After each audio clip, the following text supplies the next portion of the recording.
every city you burn, I'm gonna build one high.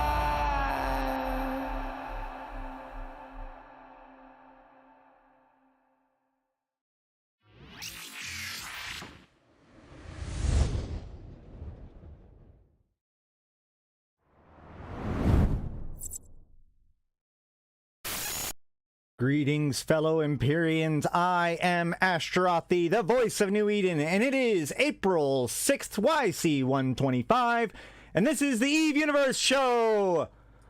Welcome, welcome, welcome. How's it going? Oh my gosh. I hope everything's working. Is everything working? I think things are working.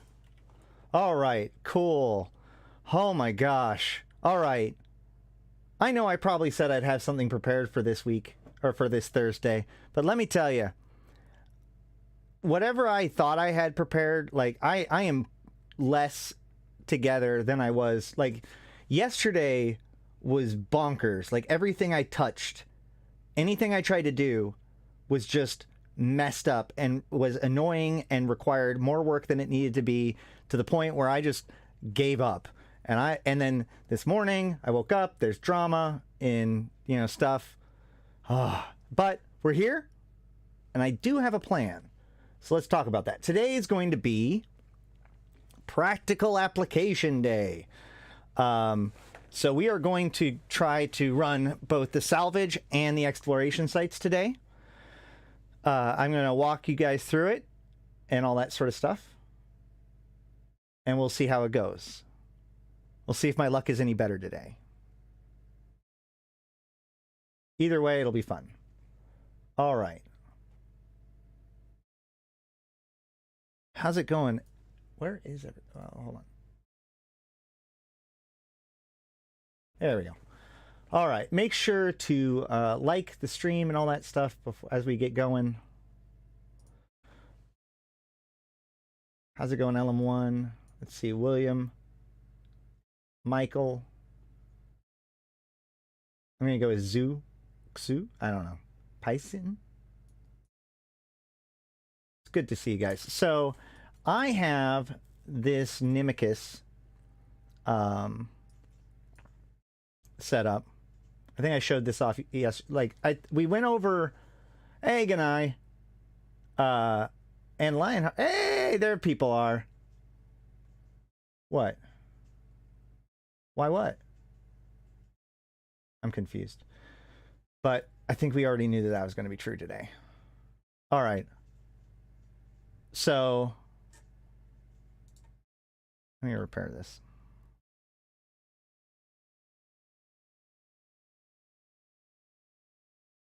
We're going to have a pretty chill day. So this is the one that I showed you guys, I think, last on Tuesday. It has, oh my god, how do I even do this now? There we go. Why is this better than all? Wait. Oh, Soul? Well, okay, so Soul was modified from our standard exploration frigate setup. This was built back. Oh, I mean, I had to figure out something. Do you not know the reference of, oh, you don't know the reference of by any means necessary. That is, that's the Galente's, like, that's what we were called to do. We are enforcing the technology deal by any, or the technology sharing rules of AG-12 by any means necessary. Oh, yeah. Hold on. That's all it is. It's a reference to the Galente's position in the Shadow War.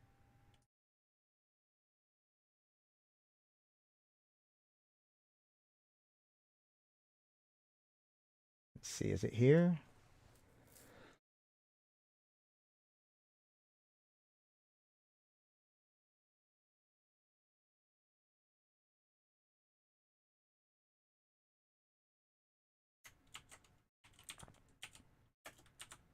Nope, not there.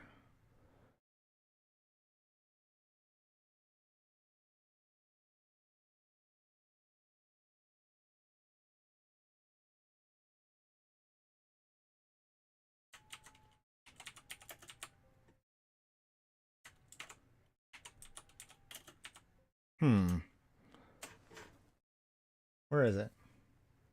Now I gotta... Hold on. 21st Imperial Crusade. There's a whole thing where they gave the different instructions.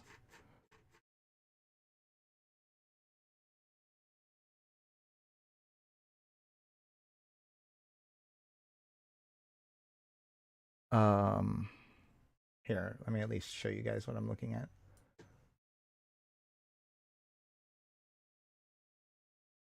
This is good streaming right here.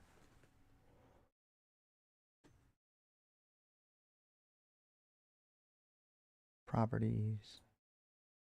Oh my. Ganai gifted 5 subs. Thanks, man.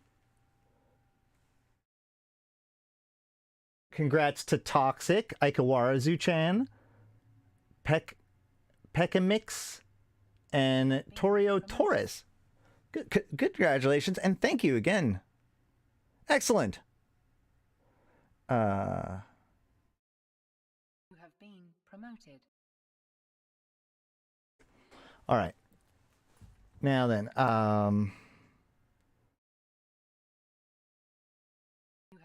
there's a point. They gave an announcement about the technology sharing stuff. You have been promoted. Yeah, here we go. Federation military source claims capsuleer right to enforce technology sharing protocols by any means. You have been promoted. It's not showing. There it is.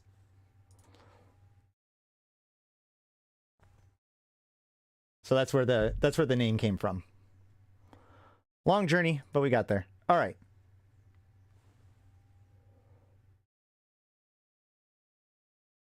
Anywho, so as I said, we use this guy. Hold on one second.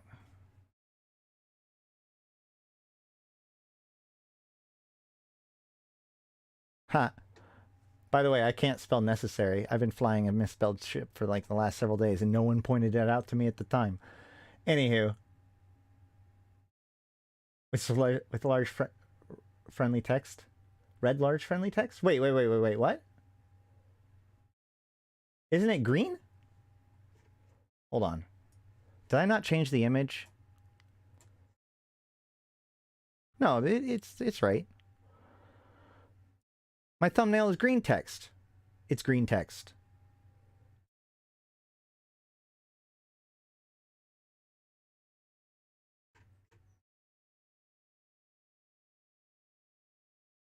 Yeah. Are you...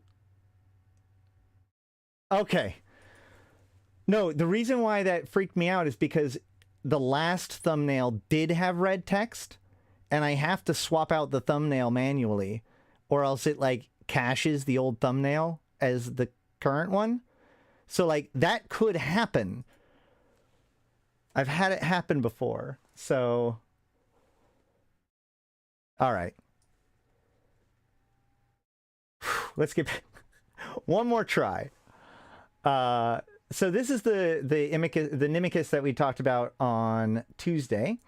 It has a NOS, a probe launcher, and a salvager in the highs. Really, those don't matter too much for what we're doing. There's the shield extender. We want a shield extender because the shield hit points will... their shield hit points will... Because shields recharge over time, and the rate in which you recharge is independent of the hit points that you have, increasing the amount of hit points you have also increases your hit points per second, right? We can actually see that if we go into the simulator. We can see that my passive recharge is currently 30 hit points per second, but if I turn this off, it goes down to actually 9 hit points per second. Because when I put this on, I go from 900 hit points to 3,000 hit points, but my time it takes for my ship to recharge that, 269 seconds, does not change. So now my shields have to heal more hit points per second to keep up with the total healing that total his shields in that amount of time. That's how that works. Anywho, moving on. It has dual prop because the rats scram, but I also don't want to be on the point. So I have the micro warp drive to control kind of my distance and stuff and kite around once the scrams are dead. But until then, I have the afterburner to get me as far away from the beacon as I can while I'm fighting. I, of course, have a data analyzer. I prefer a data analyzer too. I know if you don't have the skills that, but let me tell you, man, as a hacker, the difference between T1 hackers and T2 hackers are monumental. It doesn't seem that way, but it's huge by the way that the numbers line up. Anyway, lows, just a standard damage control, triple power diagnostic systems. These power diagnostic systems are great because not only do they increase my capacitor recharge and my power grid, so it's giving me enough power to be able to run everything. It's letting my capacitor be more stable, which is fine. But it's also giving me additional shield hit points at the same time. All these things, and if you look, that's a percentage. So that, again, is like magnifies the extenders, okay? Now, in the rigs, we have double field extenders and then a field purger. This is the thing that you're going to have to just kind of test them out and shift them around, because a purger can change the time. So it goes from 269 to 359 without the rig. And then, of course, the extenders changes the hit points.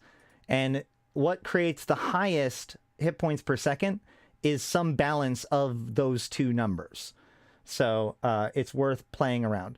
In this case, the double extender single purger ends up being the best option.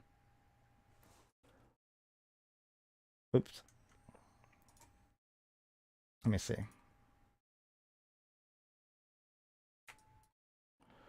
Yeah. Well, the problem is that we start to get to 33%, 33, like we get more hit points per second, but we start to have problems with our buffer. I don't know. I found that the double extender single purger is a good mix. Anywho,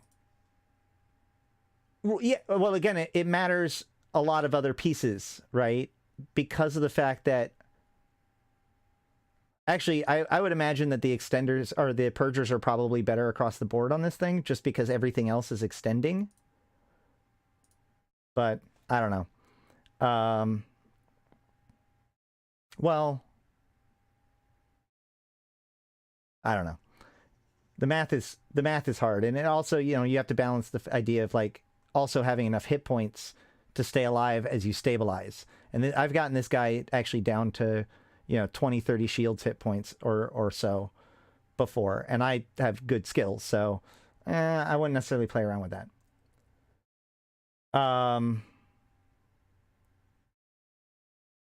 Okay, so what I'm going to... by the way, before we go anywhere, let's talk a little bit about a disclaimer. This is live on Tranquility. So while this is a practical demonstration, there is an above 0% chance that it'll just get totally messed up. It could be, I could jump one thing and get camped. That's just the way the content works, and we're going to see how it all goes. So one thing that a lot of people who are streamers worry about is something like OPSEC. And in this case, OPSEC is would be kind of cool. Because if people are watching my stream and they see that I'm just doing hacking sites and nonchalantly, they know what system I'm in. They can come and hunt me down real quick. It's no problem. But to me, that's still content, at least a little bit. We'll see where that goes if that ends up happening. But there's some people that care a lot more about that, and generally speaking want to do OPSEC, especially as streaming. So the way I deal with this is kind of twofold. First of all, I do have this gutter on this side where my video is. I have that area cut out. Honestly, this is less for security purposes and more for just privacy issues. I usually keep all of my chats in the gutter, so that way That way, if any, like, I have a big thing about not putting somebody on stream if they weren't ready for it, you know? But, hey! What's up, sugar? That's our FC leader in Final Fantasy 14. There you go. If you want to join, we're on the Goblin server, Crystal Cluster. My brain is melted, man. All right. So, let's get back to this. So, this show, it covers up chat and all that sort of stuff, but it also does cover up the top left, which is one of the big ways that people figure things out.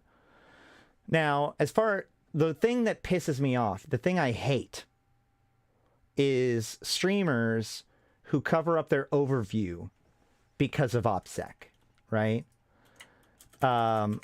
This pisses me off because if I'm watching a stream, I'm watching it to, like, see what's happening, you know? And so if you cover up the thing that lets me understand what's happening around you, well, that sucks. So here's how I fix that problem. In my tab that I show, I right-click, and then I go to Columns, and I go to Change Order. And I make sure that the name is way down at the bottom, and that type comes before name. So what I can now do is I can go like this, and now you can't see that this is that solar system. If it you know, with Stargates, I'd have to do it on this side too, you know, with the Stargates, I'd have to be able to know, like, okay, well, these are the systems. Now, there's a couple things. First of all, you still get to see it in the selected window, and you can still see it when somebody warps. The text right here for warp, right? So some people like to cover that up and that up too. But here's the thing, okay? Here's the real talk about that. Here's for all of you streamers out there and potential streamers of EVE Online. And it's all security theater. Anything that you do for yourself is security theater. In fact, it's worse than security theater. Because here's the deal. These guys, I can dock up, and I can type your name into a little box, and an agent is going to tell me where you are. And if I can even just see the nebulas around you, I can make sure I'm at least in the right region, and then I can get that information incredibly quickly. And then it doesn't matter how much OPSEC that you've done. So all you've really done by covering up all that stuff is annoy the people that are trying to watch your videos and tempted anyone who wants to hunt you down, because now they know how hard you are trying to hide. It is, above all else, in EVE, if you want to get away in streaming without having to worry about stream snipers as much or blah, blah, blah, blah, blah, it's to simply embrace it. If you're streaming, guess what? It's content. If it all goes well, that's content. If it doesn't all go well, it's content. If you care about the results of the operation so much that you're that invested that a stream sniper could totally ruin it, then you may want to think about how to integrate the idea that stream snipers might happen, or do those things when you're not streaming. I'm just saying. That's my advice to you. So, all that said, I'm not going to be OPSECing this beyond normal, but it is a risky thing. So I guess all I get to say is, please don't ruin this for everyone. All right. So what I'm going to do is I'm going to open up the agency. Now, if I was in high sec, I'd have to use the combat anomaly system, but I can use faction warfare systems. And I have it filtered within 10 jumps, Caldari State, rear guard, right? And I'm looking for either data or waylaid state couriers. So there's one waylaid. There's 2 data. Nothing there. Nothing there. There's a data in Hiri. It was Soda. Oh, there's 2 data. There's 2 data in Hallinan. Nenemelia, Akadagi. Nope. So I choose my targets. Bugs or content in your beer. I don't know about that. Protein. Where is it? Hallinan, right? Yeah, Hallinan. Okay, so we are going to try to get to Hallinan.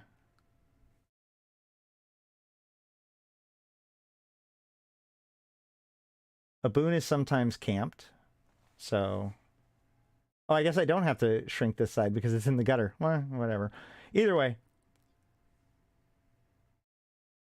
I think stream sniping is kind of lame. So the thing is this. This is what I believe. So, and it's worth noting that, you know, Nixie is from Final Fantasy XIV, which has a different attitude about it. The thing about EVE Online is that one of the things that's magical about it is that it's a single shard. We're all in this together. You're not just watching me play the game. You are in the same universe with me. Watching me play the game is a way of playing the game. There are people that watch my stream to gain intel, right? That is part of their personal gameplay. But more importantly, EVE Online as a sandbox, Sandbox's primary focus is the ability to be able to impact other players, for good and for ill. And so, in my opinion, that just kind of falls into it. I think that there's something truly special about the fact that any one of my viewers can interact with me pretty much at any time, for good or for ill. I've had people send me a billion ISK. I've had people stream snipe me. But that is their choice. And we all get to experience it either way. That's legitimately my feeling about it. I do understand that that would be very, very different in another game. Also, I tend to try to do things that, like, when I'm streaming like Faction Warfare, like, of course, if you come and fight me, yay, that's what I'm here for. And if you stream snipe me by knowing what my fit is, you could also have done that by just going to my kill board. Anywho, let's see how a boon is. The other thing that I try to do to keep myself safe, since location is not about being safe, it's about fast and unpredictable, right? When I run the Abyss, I just go, oh, I'm going to run an Abyss or two. You know, you don't want to run Abyss for 3 hours on stream with a 3 billion ISK Gila. You know, if you're afraid of something, then know that you're on the timer's ticking.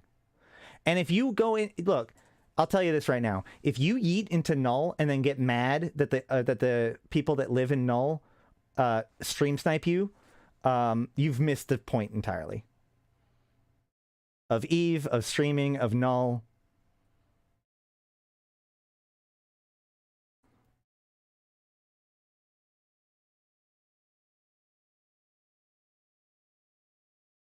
Where should new Faction Warfare players for Gallente set their home system? Yeah, Fleet or Hades. Okay, but null camps are pure cancer. I didn't say that null camps aren't pure cancer, but I'm saying, like, the idea that if you're roaming around in somebody's nullsec, if you're roaming around in a Pandemic Hordes area, the chances that one of them is watching your stream is very, very high if your stream has a good number on it. And what do you want them to do? Let you just run ramp shot when they're videotaping you ransacking their territory? No. I mean, like, that's the game.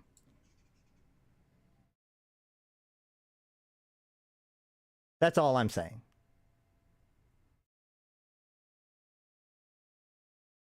I've discovered that I'm much better at motivating people to come kill me than to come save me.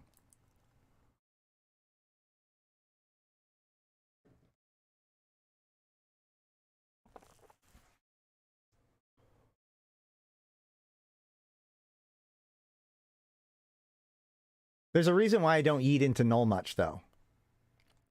I just don't think that yeeting it... I just don't think that nullsec has good content broadly, but that's, you know, a personal opinion.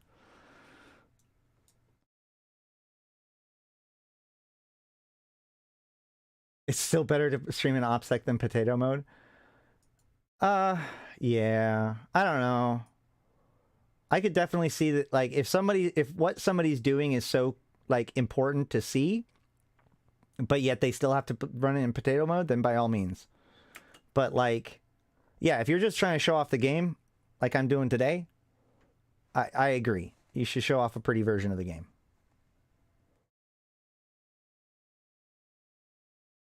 Oh, yeah, roaming game content is mwah. I love it.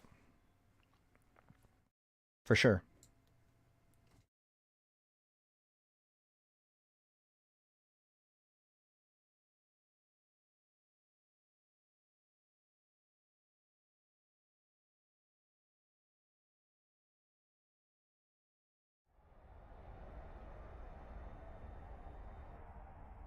Okay, so now that I've warped to the site, you can actually see... I'm not at the site yet.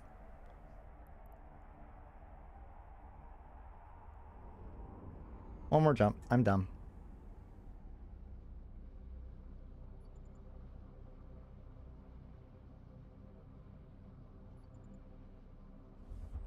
Alright, so I'm jumping into the target system. There's one other person in local. They're not a suspect. And one of the research data nodes is open. Since the research data node is already open, I'm going to warp to it first. Because if I warp to the other one, then everyone will see that I just activated it. In this case, I might be able to sneak in without anybody even noticing.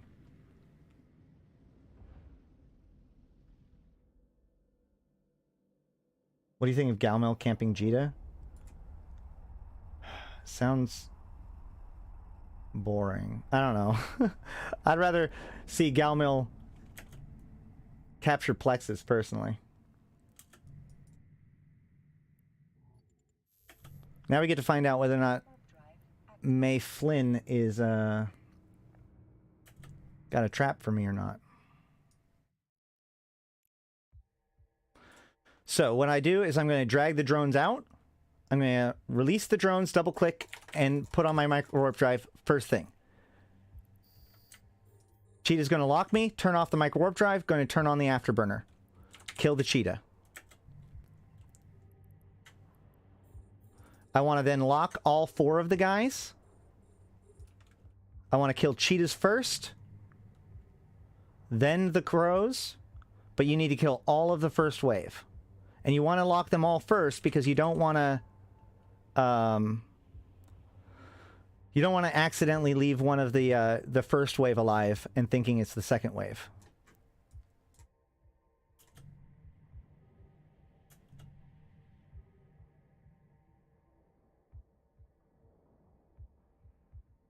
All right, now the crows are dead, so I turn off my afterburner. Sorry, the other ones. The cheetahs are dead, so I swap to the micro warp drive and kind of burn off a little bit, killing off the last 2 crows while waiting for the second wave. There's the second wave. I assess it. There's 2 cheetahs, so we're going to lock up the 2 cheetahs and 1 more crow.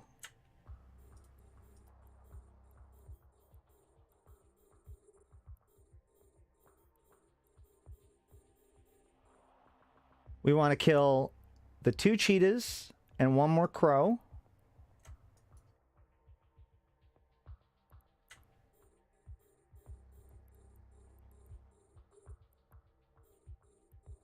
That'll leave us with 2 crows.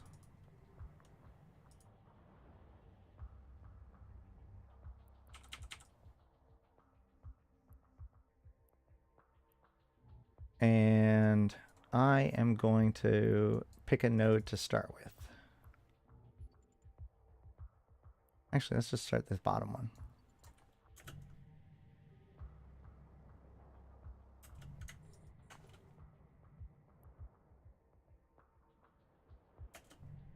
Are the Amara Minsite camps? Well, I'm not 100% sure. The Amara militia does actually seem to be at least somewhat defending their territory, interestingly enough. But it doesn't really behoove a side to defend their stuff so much as getting out there and getting other people's stuff. I want to pull in... Oh, wait, no. Nope. I want to kill one more crow.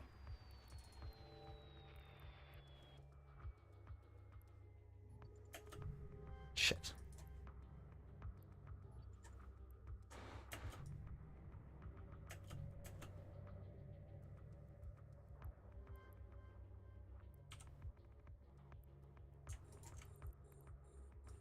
All right, now I can pull them in. All right, now it's basically just a normal data site, I think.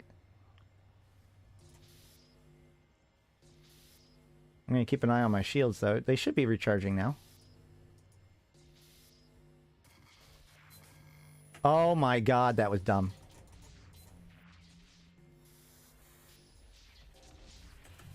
That's fine.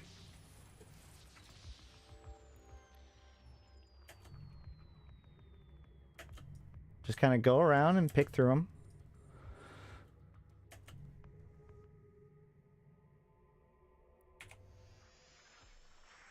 I find it good to actually look in space to see where they are, because there are some obstacles and stuff, so, you know, you can, if you just, like, go approach to the nearest one, that could be a mistake.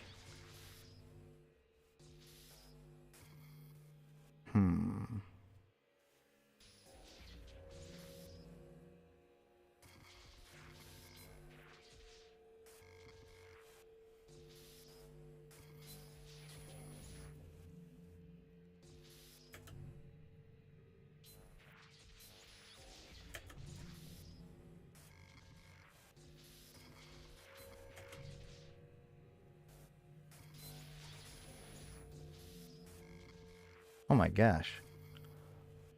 Oh, phooey. Oh! Ha!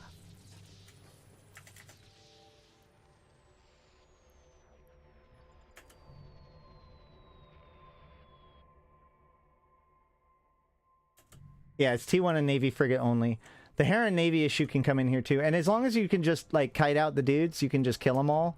There's 5 waves if you want, I think. But after a certain point, they stop spawning completely, so you're free to kind of just do whatever you want at that point. Look at all this rule of 6 nodes.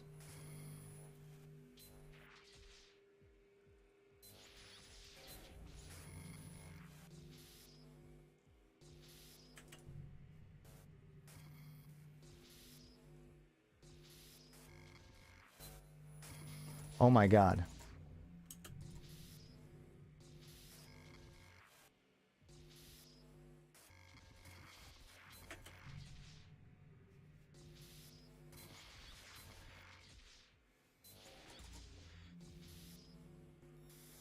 Bingo.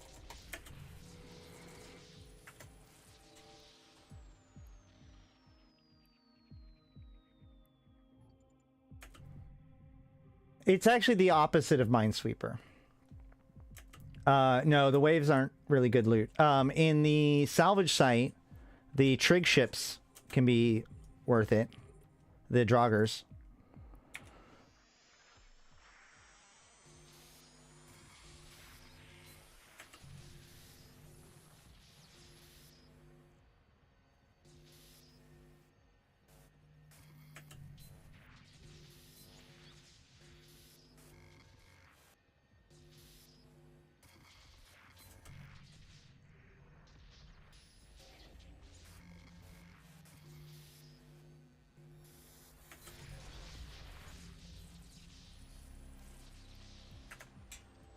Hey. So the number in this game represents how close to you are to something useful. I don't believe in the rule of 8.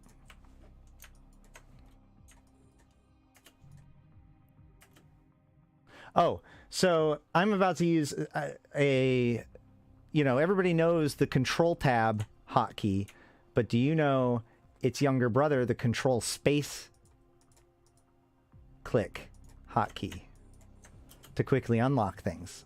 Huh?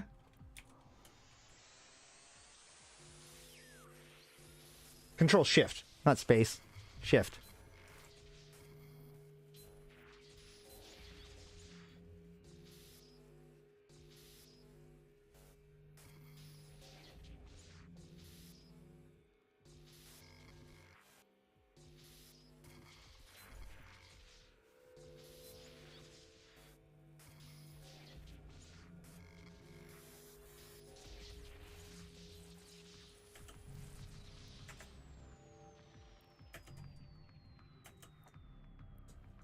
All right.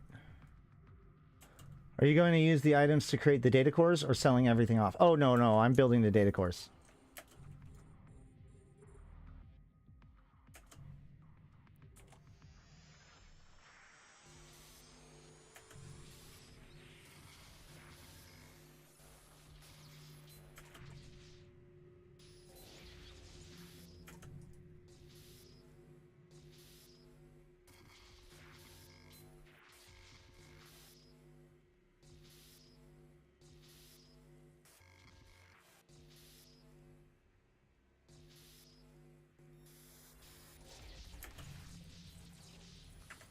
There we go.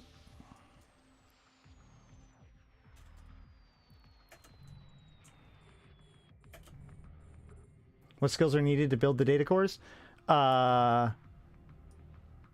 Industry 1, Science 5, Plasma Physics 1.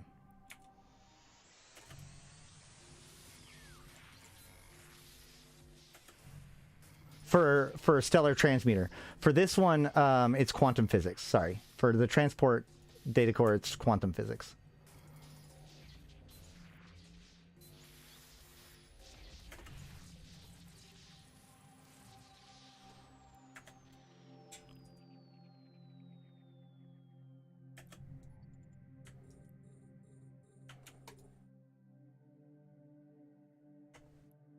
Yeah, Quantum Physics.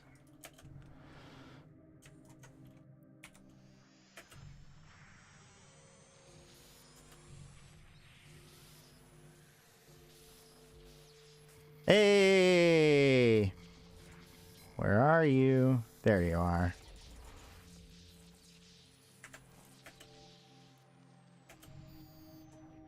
And then the last one's dead, or the last can's hacked, so the rats warp off. Now, it's worth noting that after like a couple minutes, there will be new rats that warp in. But that's it. The data cores are pretty valuable right now. Very valuable. But 10 of them, turning in 10 of them gets you a lockbox that contains, on average, 100 to 200 million ISK, it seems. I say on average because when I open up like 10 boxes, I get somewhere between 1 billion to 2 billion worth of the tokens that are just worth straight ISK. And then there's skins and drugs and stuff like that on top of that. So, I could scan down the other data site in here and then run it. But we're going to just say that I've proved my point. So we're going to head back and try to get this home safely. And see what happens.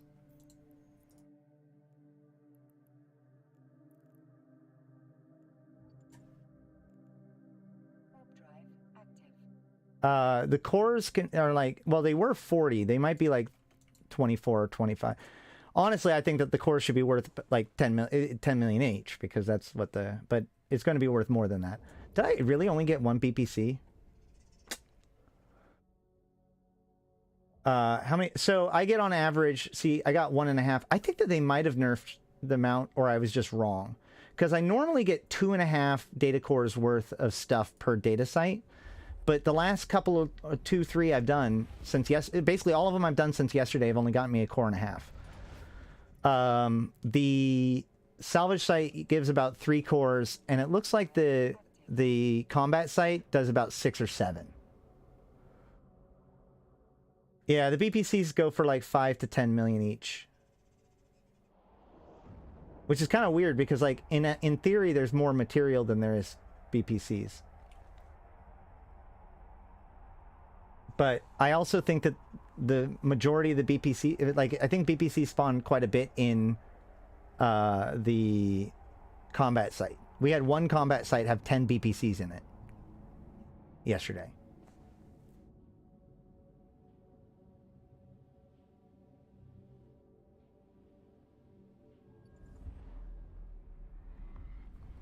CSP knows how much the cores are worth? Well, yeah. What? But they don't set... CCP doesn't set what the core is worth. I mean, they set what the reward is worth, I suppose.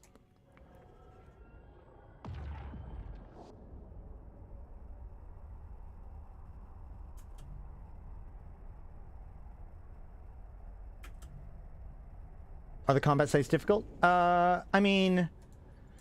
They are difficult insofar as you are in a battlecruiser or hack and under incredible threat of enemy coming in and disrupting you. Because you're either doing it in low sec, in which case you're in low sec, or you're doing it in high sec, in which case you're suspect in high sec. All of the event sites, going inside of the event site, activates a suspect flag. But... yeah, I've gotten some pretty decent ISK out of it total.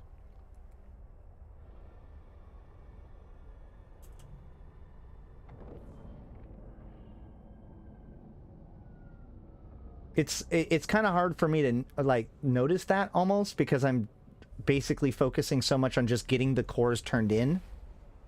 But I did notice that, like, I looked over and suddenly my wallet was a lot heavier than I thought it was.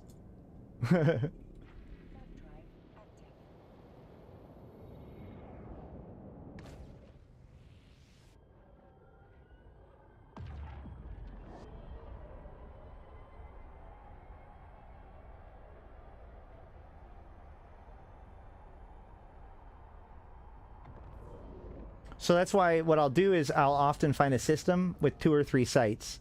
So that way I can run them all before coming back. And, or even, like, depending on what it is. Because I'm in the militia, I can't dock around there. I used to be able to dock around there. But the advantage to being in the militia is that while I'm in those rear guards, while I'm scanning for the data sites, I can also be scanning for... the Caldari operation centers and be getting the splices and the decoders, which are also worth a lot of ISK.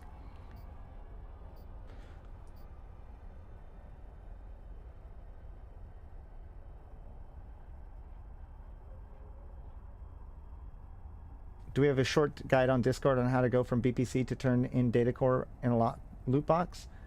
Not exactly.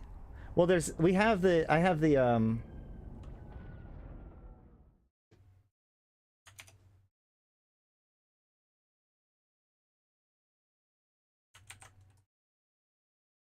oops. We have the Shadow War guide, which I should make a shortened link from that, but oh well. And that has a lot of the information, but just to show you, real quick. Yes, it is in the Notion. Of course it is. So I take this BPC, right? And it takes 3 of the encryption keys, 6 of the research files, and 100 of the transport relay research data fragment, or the data fragments. So you can see here, I got enough. Well, actually, yeah, I only got enough transport relays for 1.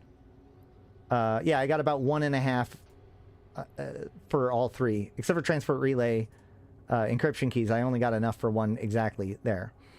But on top of that, you need a little bit of pyrite, a little bit of Noxium, and a recursive computing module. And then it builds. It takes about 30 minutes. And then you get it just pops out as a... We don't have any example. Oh, yeah. It just looks like this thing.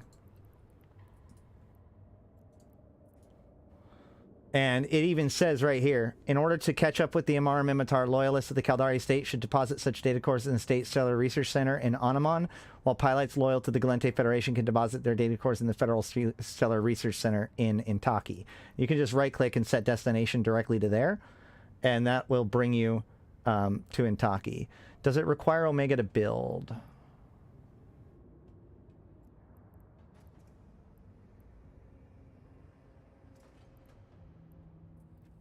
I think it might. Yeah, it does. But you can get points for just turning in the cores. So if an alpha can't do it, then they can always turn in the cores and they can run the sites. Anywho, where was I? So once you have the cores, you take them to the other area. Let's just pretend like we're doing that right now. And we'll go shorter, although, you know, you can decide whether or not you want to go safer or shorter.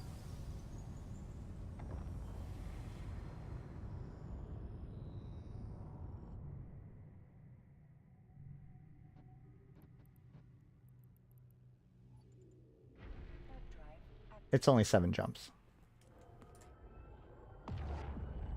Intaki's always a good place to check out anyways. No problem, Ganai. Thanks for the good questions.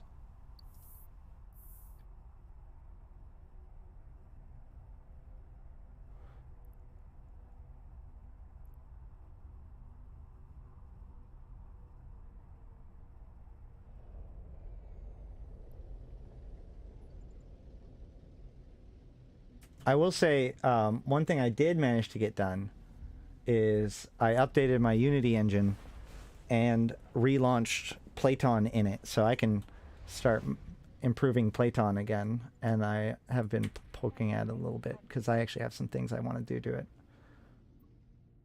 Well, I have instructions from yesterday too, so I'll probably take both of those, you know, these 2 videos and put them together.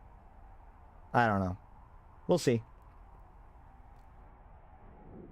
But yeah, I do intend to cut them down.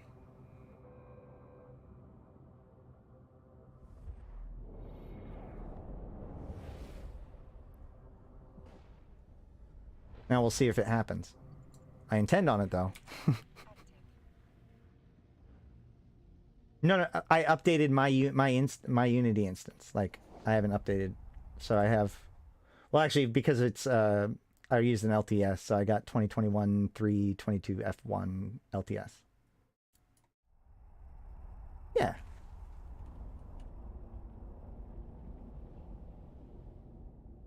It doesn't break?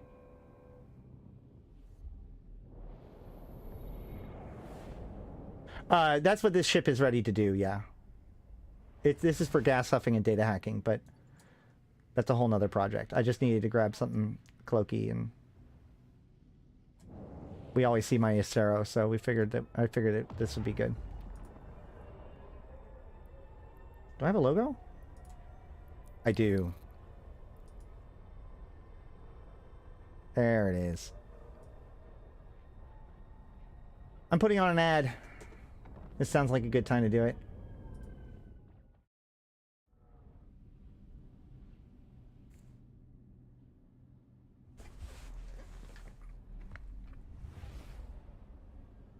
Oh, you pray it doesn't break when I update Unity. That's what I'm saying. I already got it working. Like, I made it all the way through that particular... Well, sort of.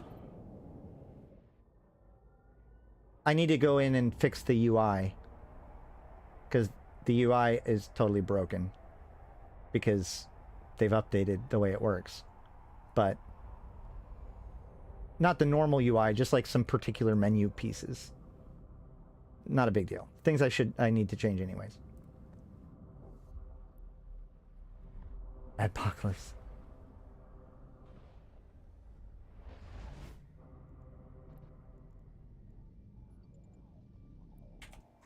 Warp drive active.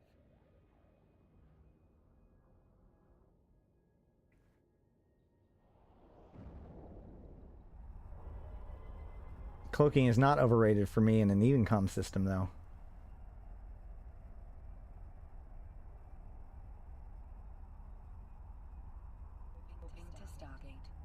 What happened?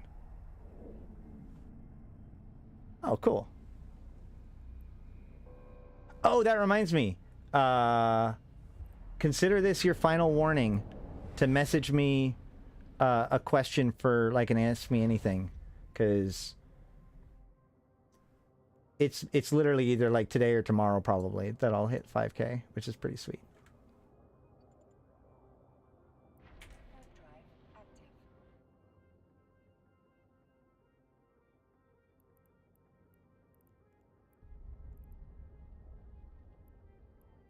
All of those construction sites are done in here. This is a Mignon, by the way. Harbor, security checkpoint, installation, anchorage station. Yeah. This isn't even the headquarters.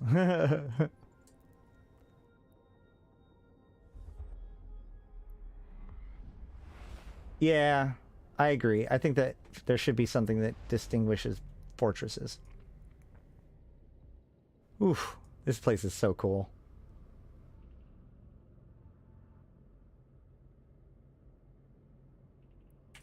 Sure wish Edencom didn't live here.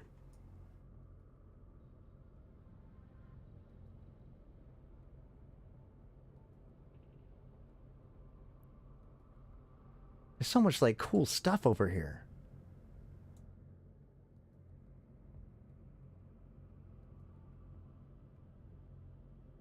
Oh, there's strategic materials.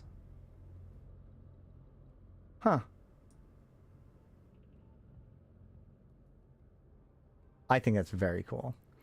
Anywho, so as we can see, we have the Federal Stellar Research Center and the Federal Relay Research Center. So remember, there are potentially people camping it too. So we're going to warp out at range. What's the problem with Edencom? Concord is the true enemy of all Empyreans. It's more Edencom's problem with me.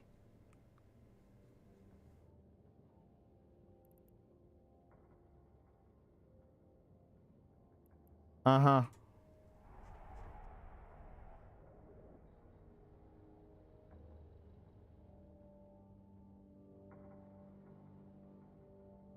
So here's the Stellar Research Center.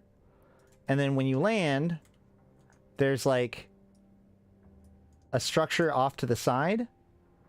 And then this is the thing that you can right-click and access, or you can click on this box, or you can go like this. And then you get up close to it.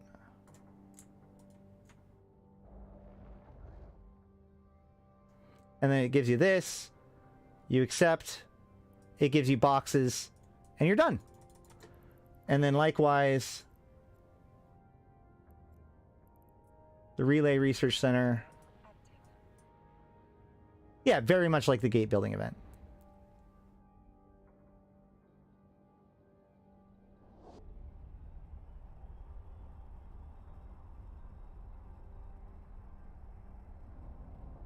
Well, the structure decloaked me. So I was waiting to see where I was landing before I did. So same thing here. There's the landing point, and over here is the actual turn-in point.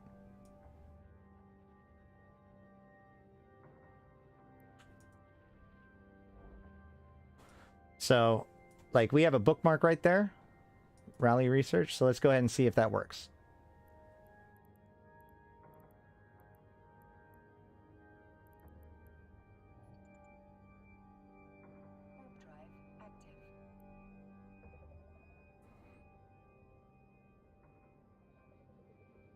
If it's like the gate building, it looks, I mean, like the Caldari are probably going to win phase 1, or, you know, get to phase 2 first.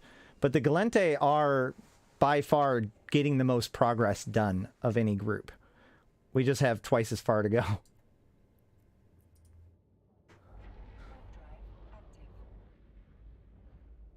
I will say, it looks like we've noticeably flaggered after the Caldari did their big spike. I know that we had a day where we weren't doing as much. I know there's been a lot of building up and maybe not a lot of turning in. I'm not sure. But as you can see, yeah, if you make a bookmark right next to it, then you can land right next to it. Cool.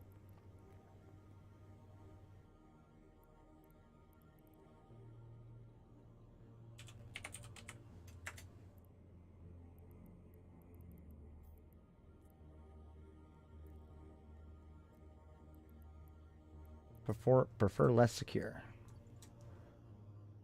Let's goes a goes.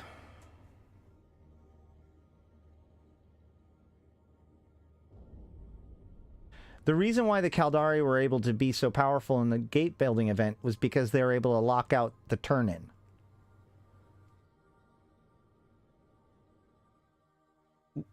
You know, we have to do that too, right? We have to do both sides. Most of our effort has actually been on the Amar side. Amar Minmatar side, I mean.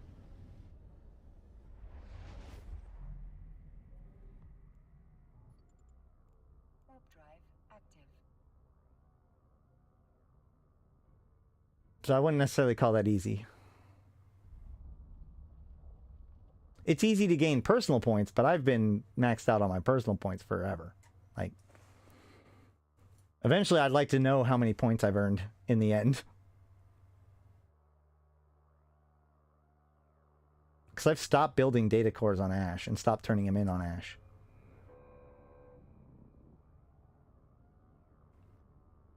Best offset is offline, record and maybe mix with stream content after. Yeah. Yeah, if you care about OPSEC, then record it and put it out as a video. That's true. What's happening?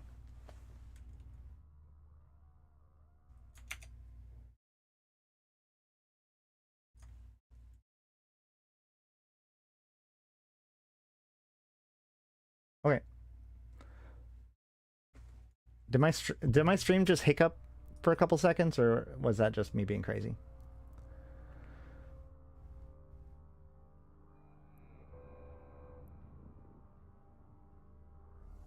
So now we're going to go back to Haley's and we're going to grab a Punisher, or not Punisher, a Retribution, and try to do the combat sites, or the salvaging sites. Okay, yeah, that's what I thought.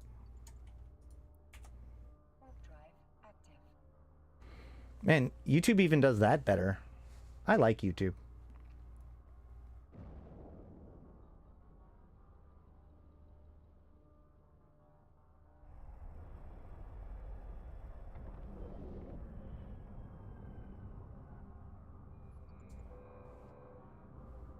I'm actually surprised we haven't seen more streamers moving over to YouTube, especially with Twitch being and like people moving over to, what is the other one?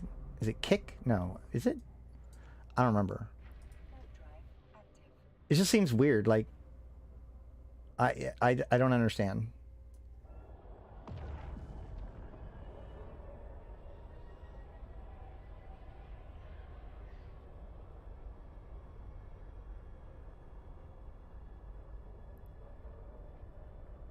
I mean, I understand, like, being loyal to the Twitch or whatever, if you already are that. But if you're going to be hopping, why would somebody not try out YouTube?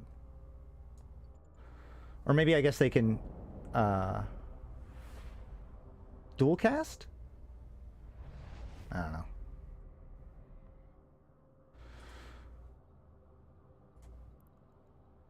What always struck me as funny when I moved to Twitch, or from Twitch to YouTube, wasn't like technically what the differences, which were subtle, but I like this a lot more.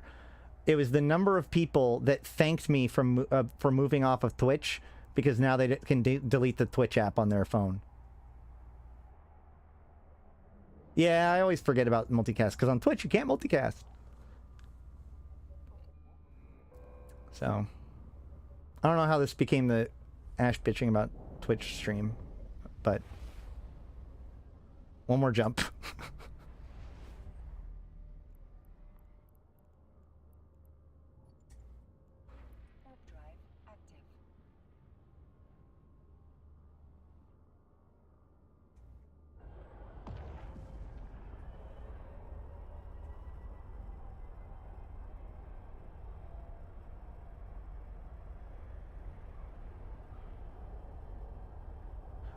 Speaking of actually good YouTube content and good streamers, since we've talked a lot about bad things to do. I do want to call out Captain Benzie.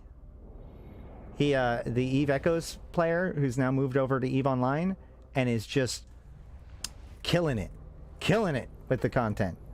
He's such a great content creator.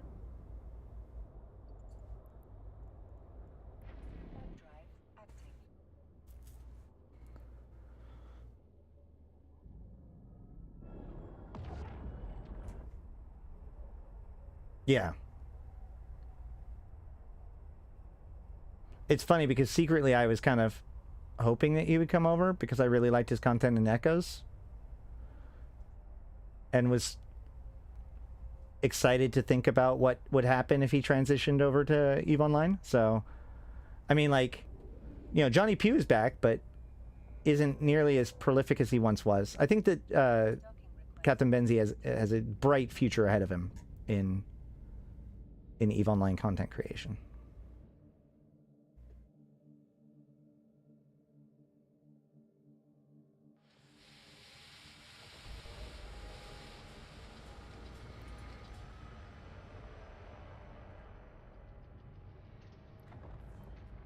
Okay. My terribly spelled name. Let me get the correct spelling of necessary and actually correct the spelling of my ship name.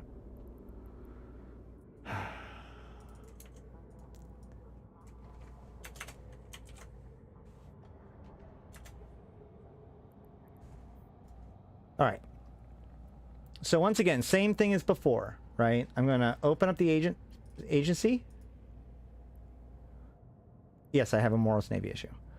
And I'm going to look specifically for a waylaid. And I don't need a bunch of them. I just need one. So I'm just... Nissa was close enough. See if there's something juicier.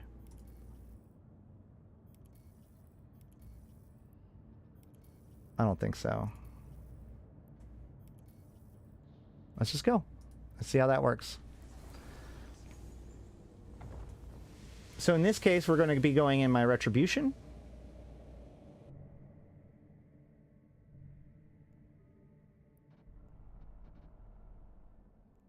It has 4 small focus pulse lasers, 2s, a Salvager 2, Afterburner 2, Republic Fleet small cap battery, A-type small armor repper. You could probably get away with less, but I like it. A-type thermal coating, not as expensive as you probably think it is. It's 2.6 million ISK.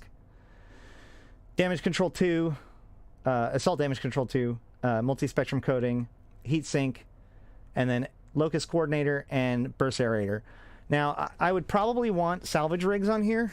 Like, I like the salvage rigs on the Catalyst, but like, I just need this thing to be as combat capable as possible, and just give up on the fact that it's going to take me a little while longer to salvage. Whatever. If I had less than salvaging 5, I'd probably lean way more on the Catalyst side. Or Algo side, I guess now. Destroyers? Destroyers. Now, the nice thing about moving around with Retribution, and let's hope I don't eat my words on this one, but they're tough nuts to crack. So even if I was to like jump directly into a gate camp, I give it myself pretty good odds on being able to crash gate with the afterburner, assault damage control, overheated everything, you know. I think I'd have above 50-50. I've crashed with way worse than that. It really depends on how many webs they have.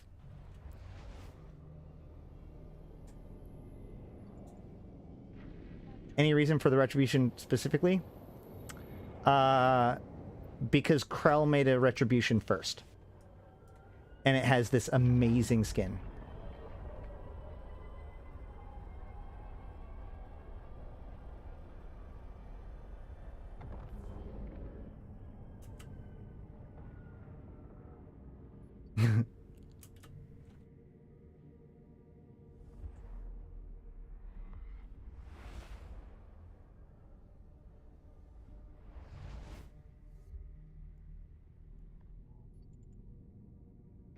Not as nice as the pink golem. There is all the new Dreamcast skins now.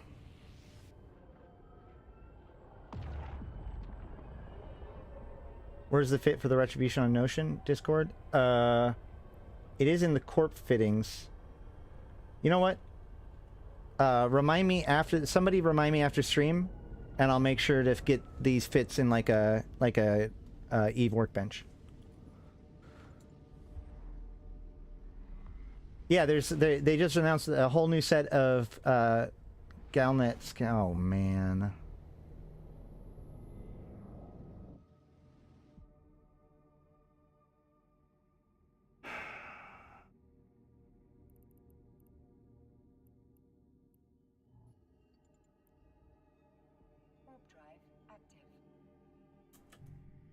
What is happening here? Why are there so many squids in the rear guard?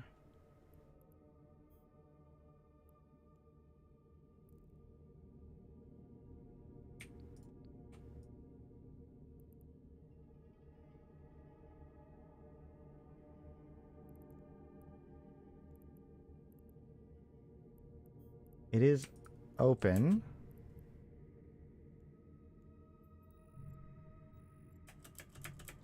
Nobody's in it. But I don't want to fight 10 dudes, 9 dudes with a retribution.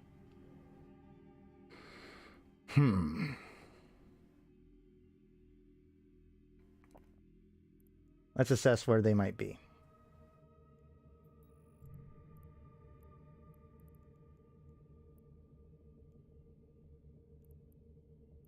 If they're not in 14.3 AU,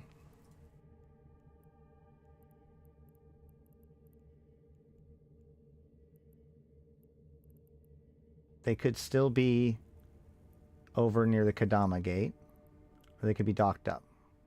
Let's check if they're I can't dock here.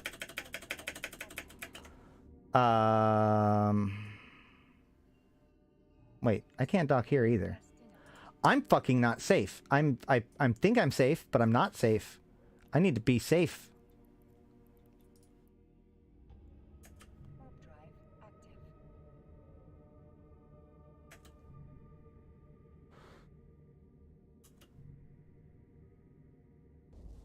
No, we can't.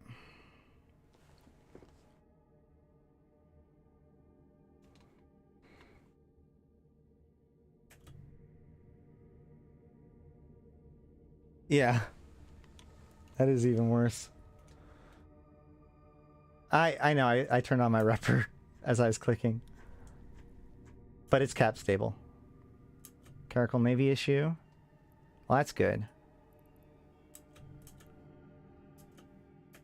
I actually really want to see big things. That would make me happy. Let's see. Kodama Stargate is 23. What's in that direction? Anything?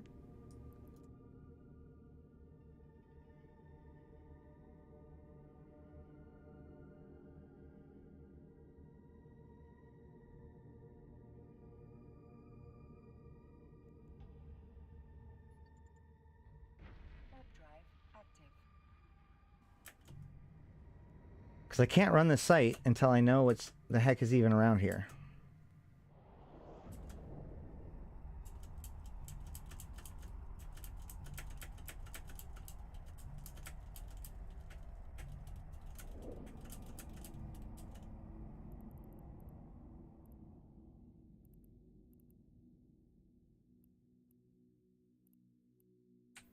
Still out of range. Golly. Fine.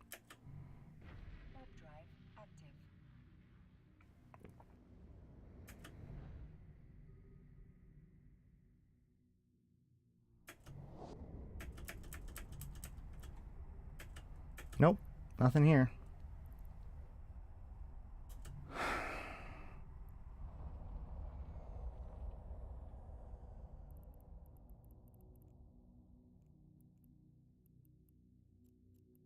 Well, We didn't come here to do nothing.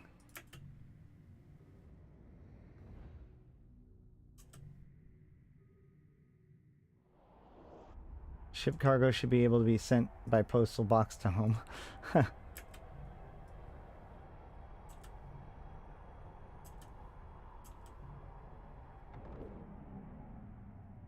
Well, no, we said what our objective was. We're going to try it.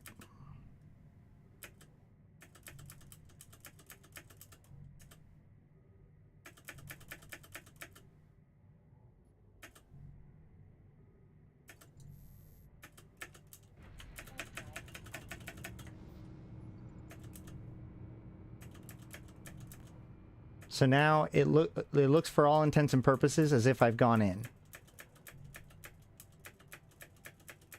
So if there's a trap, I would have just sprung it.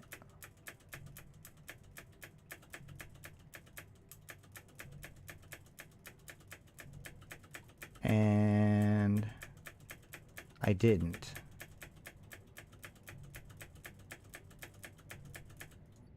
Okay.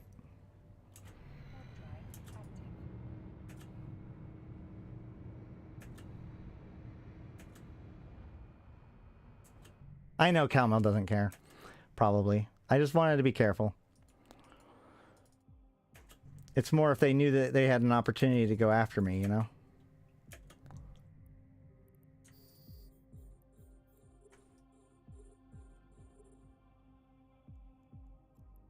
So in this case, I want to kill hyenas and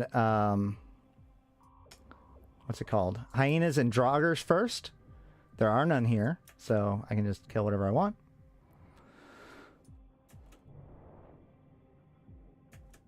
You need to kill several waves, 4 or 5 waves. The last wave, you only have to kill 1 rat.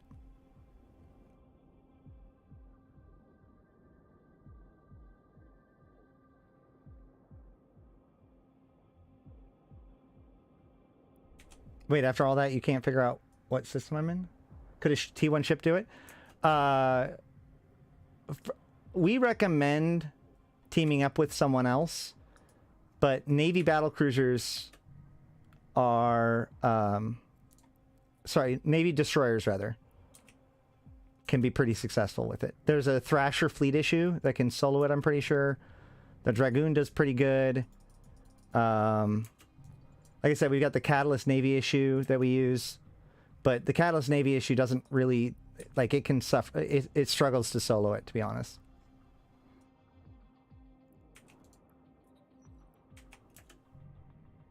Quorum Navy would probably be great. Yeah, it's got a rep bonus. I don't see why not.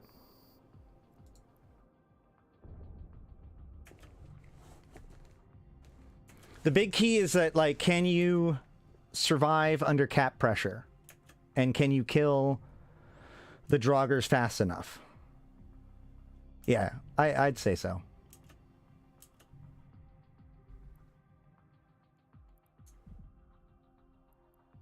Two draugrs are nasty.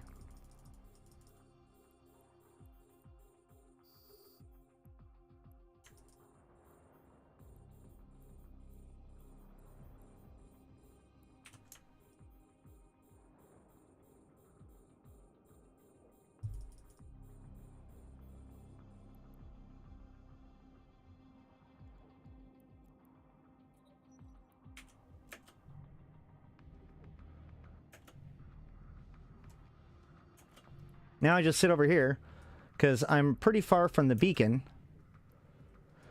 And if anything shows up that's spooky, I can just start kiting away. Kill off the points and then leave. Why is this still long range ammo?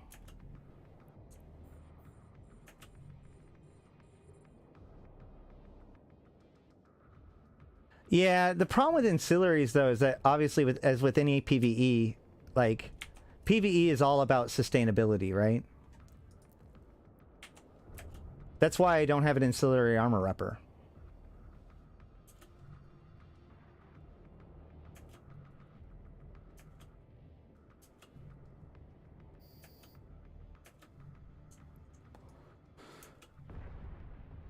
I mean, technically speaking, the Vigil and the Tristan could come in here, but that'd be really Weird.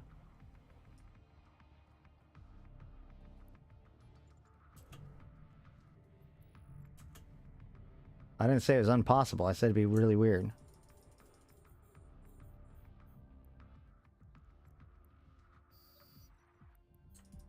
There they are.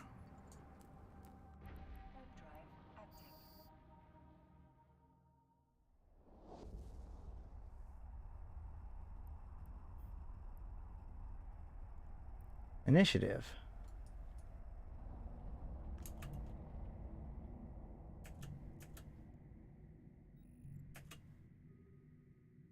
I probably could have taken the fight, but it was funnier to leave them in there. I wonder how well they do with it.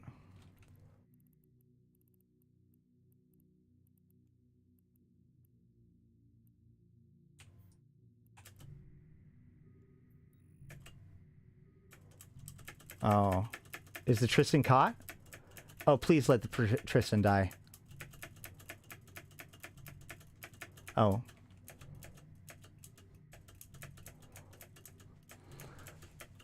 Now I'm interested. How's this gonna end up? Typical gal mills that running from fights? Yeah, okay.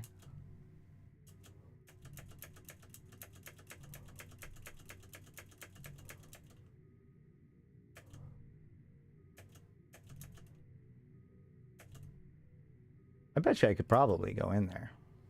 But the issue is that, here's the thing. Typical squids, there's a blob behind them. Okay, so the Tristan's out now. And the Vigil Fleet issue's out. No, those weren't squids, though. Those were these guys, right? Yeah, those were initiative. And an alt. So I probably could have actually fought him. I think the vengeance would work.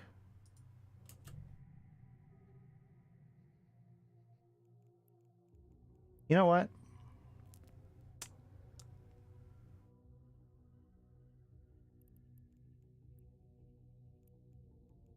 Let's do this.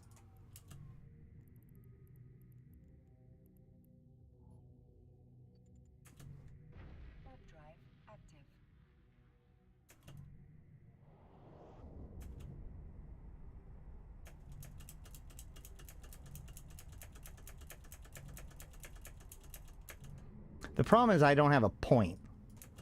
So unless the rats go after them, I can't hold them.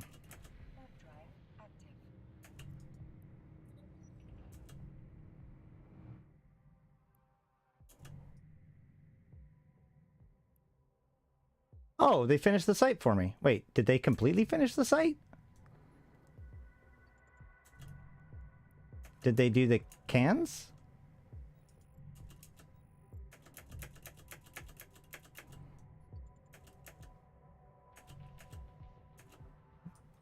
Did they...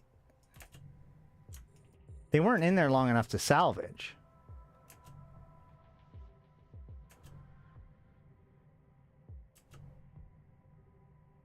Weird.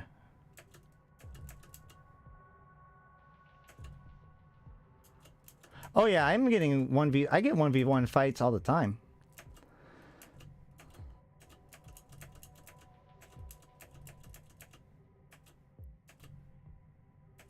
Oh, Vigil Fleet issue. Name is Smiley Face.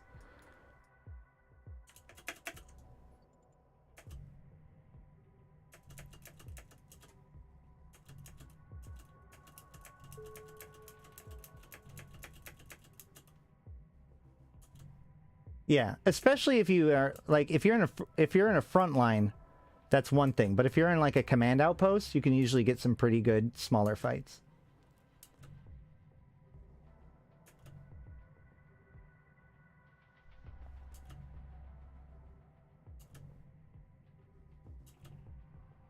The biggest key is just sit in the Plex and wait for things to come to you.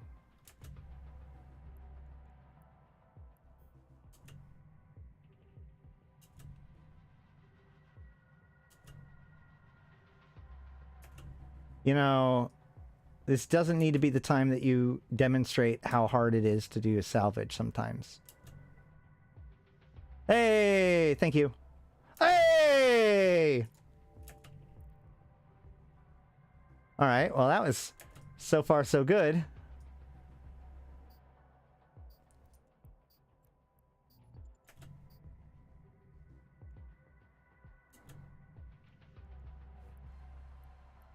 Do not open your Scorch containers until you're ready to build.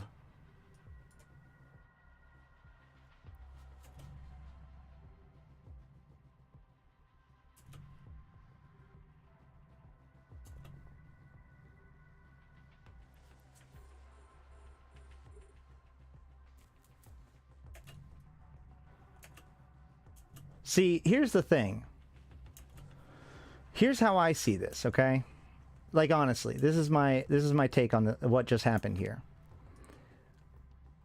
I did not run away from the fight in that sense. I mean, like, yes, I ran away from the actual, like, guns-on-guns conflict.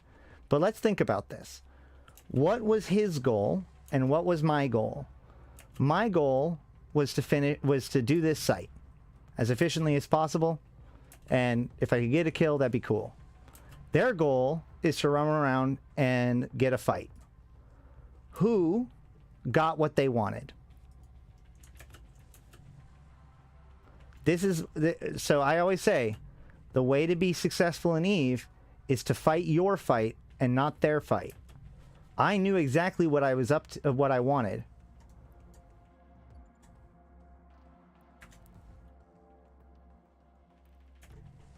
And didn't let, you know, combat lust change that.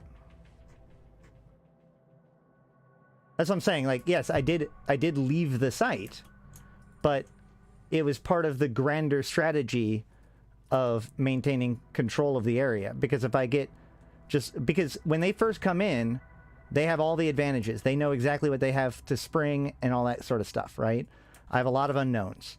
So I leave, assess the situation, and then come back in. Right?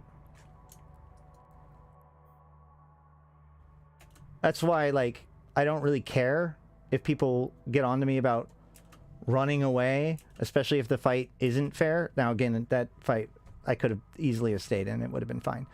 But,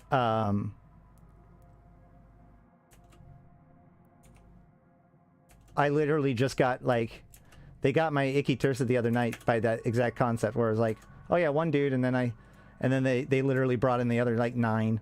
So it's like, okay, that's cool. So, but the point is that, like, they have all the advantage at first. So the first thing I need to do is be able to properly assess the situation. So to me, the fight wasn't over until they were gone.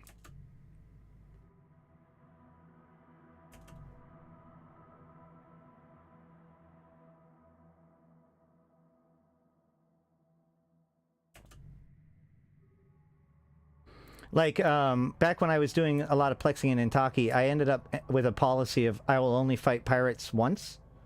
Because here's the thing. Their goal is to get good fights. My goal was to plex up this system. Plexes respawn at a certain rate. So, yeah, it's all fine and good to fight pirates, but at a certain point, by keeping them there, keeping them attracted to me, and keeping me fighting them, I'm actually doing my group a disservice because I'm no longer doing what I'm supposed to be doing. I'm fighting, I'm scuttling around with pirates in the system. And then when it's the Caldari's turn, they'll just come in and, you know, make even more progress.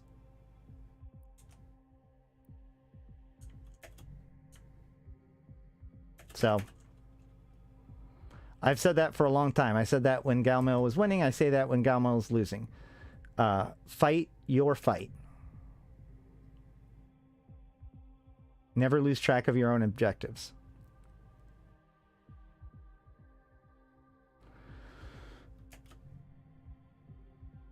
Also, if your enemy's trying to convince you of something, it's probably to play into their own hands. Right? Like, why would you take the criticism of your enemy? Seriously. At best, they have a different frame of mind. At worst, it's propaganda designed to make you make a mistake. Right? Like giving shit to somebody for blue balling, right? Like, sure. On the, you know, you can say whatever you want, but ultimately speaking, what you want them to do is sacrifice their ship, right? Like, it is only in your own best interest, which is why you're advocating for it.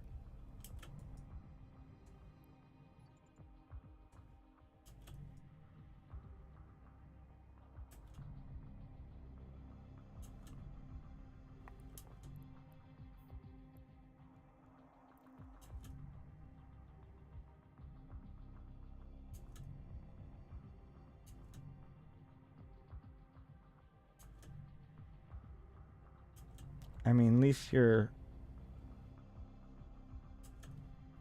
I'm not hungry.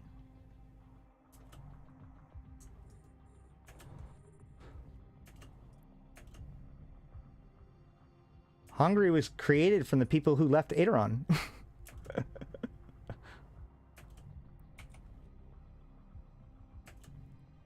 You know, Scan, if that's how you wish to view your wife, alrighty then. You know, I would say that interpreting her criticism one way or another might be the least of your concerns at that point.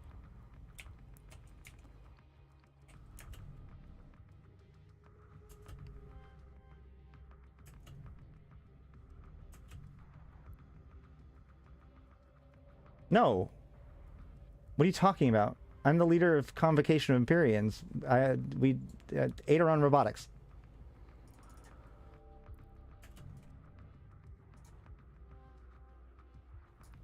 I was the CEO of Aeron Robotics, but then I left Aeron Robotics to go help out with Malro and stitch it all together. So yeah, it's Convocation of Empyreans and Aeron Robotics.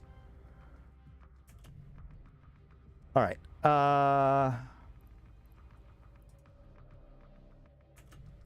Cool. So the site's done.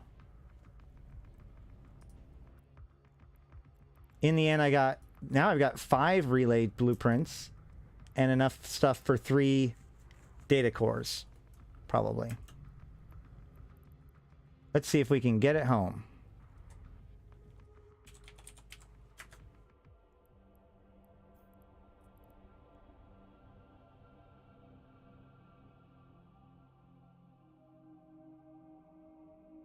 What happened to Lionheart's message?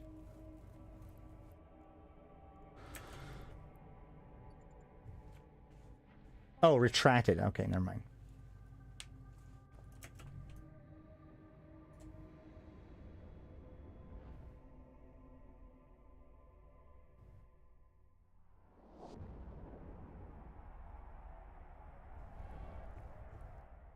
The primary behavioral rule that we impose is don't be a dick.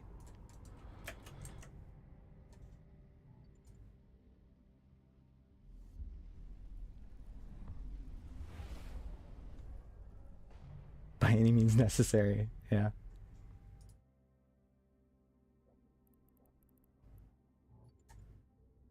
Warp drive active.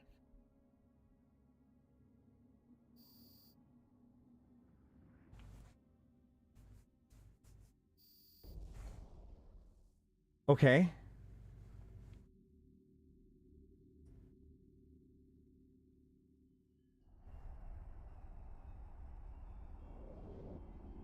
Oh, yay. Well, it's been fun, everybody.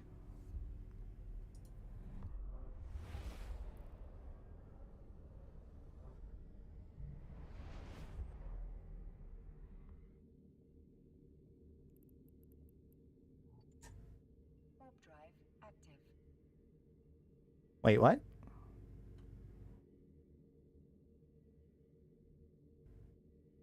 Okay.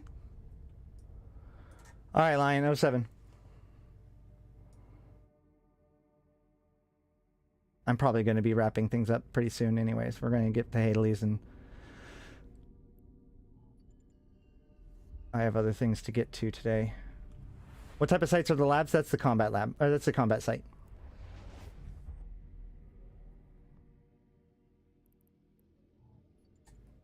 Warp drive active. which I should be able to show off on stream. I'd probably like to record it instead, but man, after yesterday's, man, that was such. We ended up being like camped in. They chased us like 3 jumps. It was hilarious.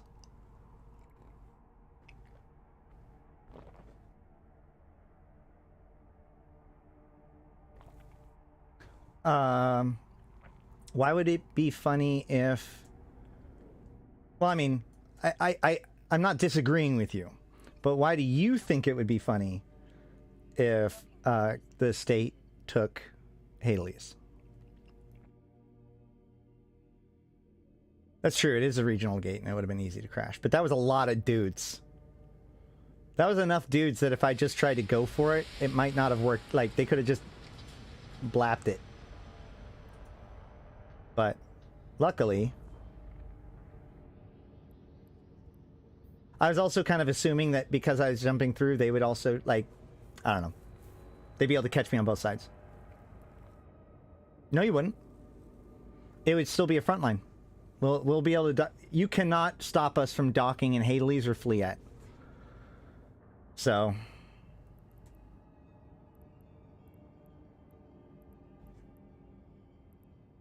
That's actually one of the reasons why a lot of the Galmel people aren't fighting as hard as they would. Is because there's not really skin in the game anymore, which I actually don't really like.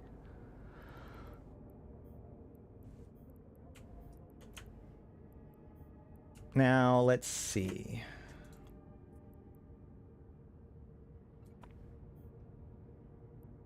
And I go... Where's the Scorch container?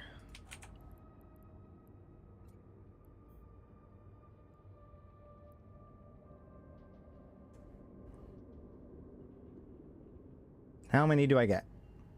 4. More than 3, less than 7. Trying to get your spike in the graph? Oh, well, I'm more focusing on continual effort than having a big old spike. I'm not one of them wallet warriors, but yeah.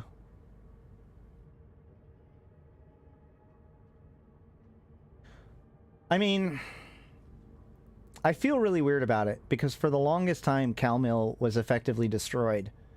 And it's like, now that CalMill got their act together, we are just like, I don't even know, man. Maybe one day soon I will comment on it. But for right now, I'm just going to shake my head and be like, I don't even know, man. Aderon Robotics remains committed to helping people get into faction warfare and to defending Fleet and completing the Shadow War for the Gallente. I can't speak for the rest of the militia. Anywho, any questions, comments, concerns?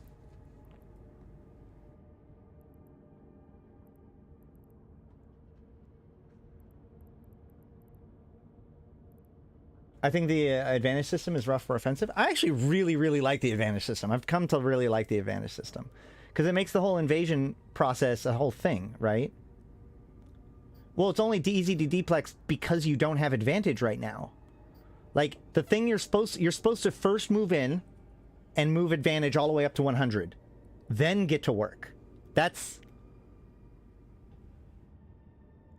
Like, you guys let us sit there and just run up the advantage in Fleet by running rendezvous for 3 days.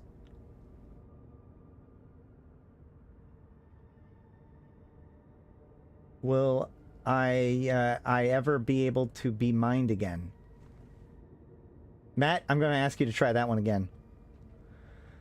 Yeah, advantage makes it more than plexing. It also makes it so that you, like, you really do need to have those splices. Like, when we took... I'll tell you this right now. Oh. I have no idea what the future of Intaki is going to be, but if it is in question, it will be decided in part because of the actions in this campaign, I would say.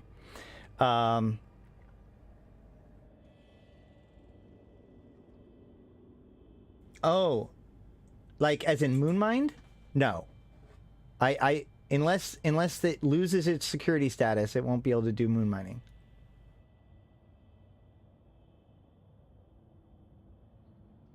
That's funny because I don't see Calmill at Battlefield, so I don't know. Well, hold on. Blue Jay, you're mostly EU time zone, aren't you?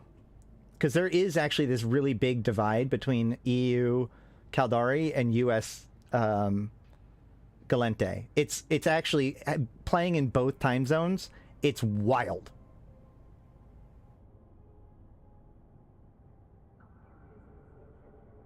Really? Huh. I don't know.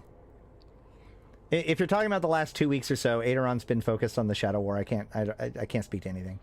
I will say that after the Civil War, it like a lot of people got flagged out from that, I think. I don't know.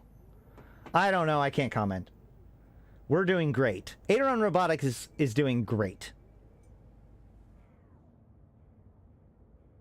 Actually, we are. Like it's actually been a really good time for us. Again, because we focus on our objective. Try not to get mixed up too much into anything else.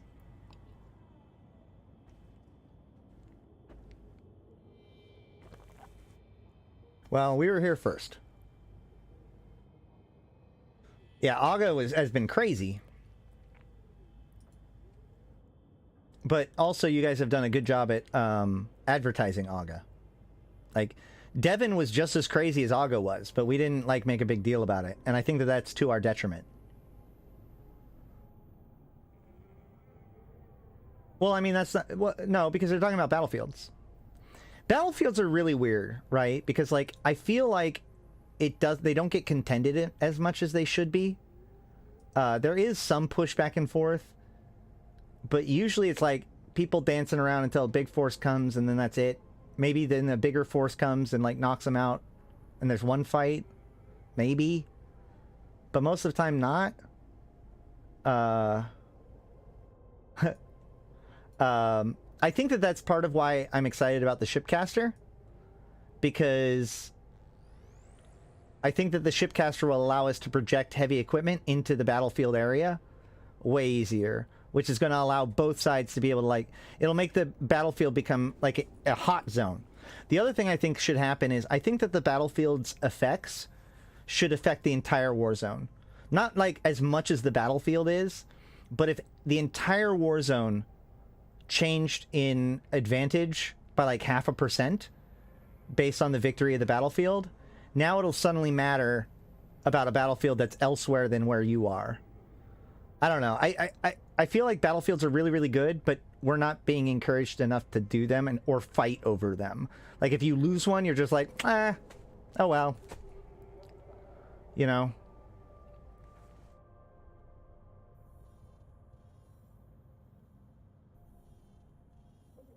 Yeah, a battlefield system buff. Something like that. Yeah. I think that... I just think that, like... Or the effect of advantage is suppressed. I think that, honestly, here's what I think. You ready for what I think? Here's what I think. Let's go hardcore. I'm going to go hardcore. Ready? The winner of the battlefield should gain 5% advantage, and the loser of the battlefield should lose 1% advantage in every one of their systems. Fight me.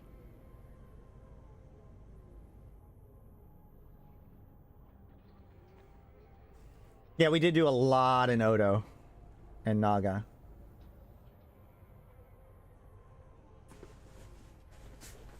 Yeah, that is a lot. But again, what is 1%?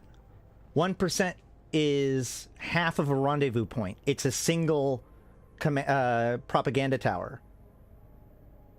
But it would make you notice every time you lose. And that's the key. That's the key. It's not even that I want it to change the battle, like the course of war or something like that. I want it to be driven into the faces of every single person that their morale is down now because the battlefield got lost.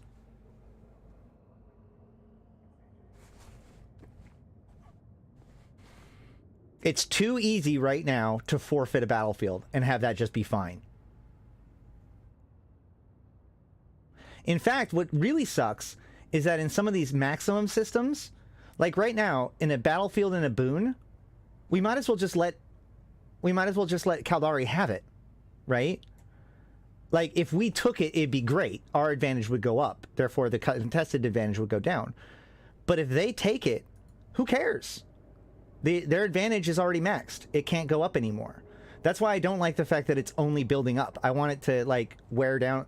I think that a loss of a battlefield would be a morale hit for everybody, right? I'm just using a boon as an example because it's currently spiked up. But a lot of these systems, when they become hotly contested, become like both sides are spiked up to 100%. So the contested value is 0. Because both sides, yeah, like this one, right? Like this system. This is pretty close to a battlefield not even mattering anymore for the advantage side and only mattering for the actual contested value.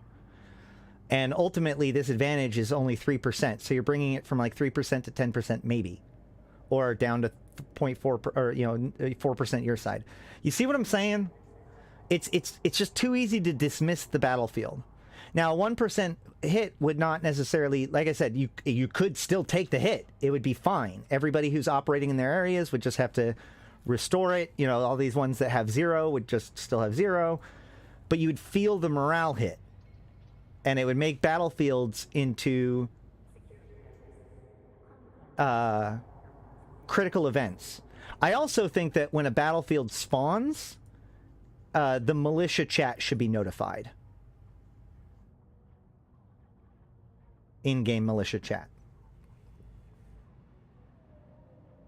I also think all of these different pop-ups, Caldari has done this, blah, blah, blah, blah, blah, like that should be somewhere in like a text that you can look at too.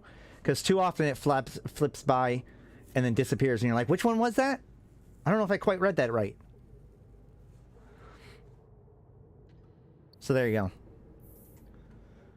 But compared to the kind of things I would say before when they said faction warfare, what's funny is that if you had asked me how to fix faction warfare before this, which I did, actually you can go back and watch my video. Maybe I need to do this now, just double check.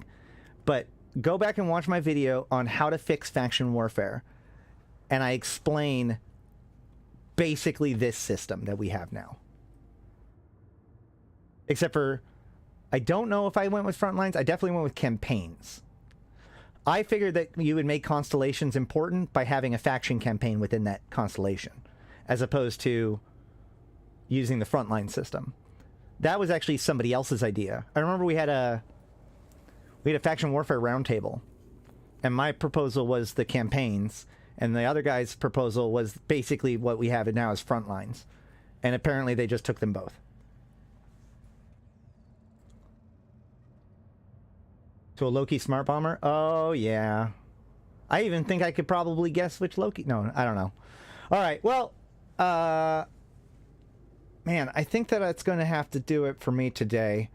So, I have been Ash Sharathi. I've been playing this game since 2010, talking about it since 2012, and I'm here to put Eve into context for you, my fellow Empyreans. Thank you guys for coming. I should be on tomorrow.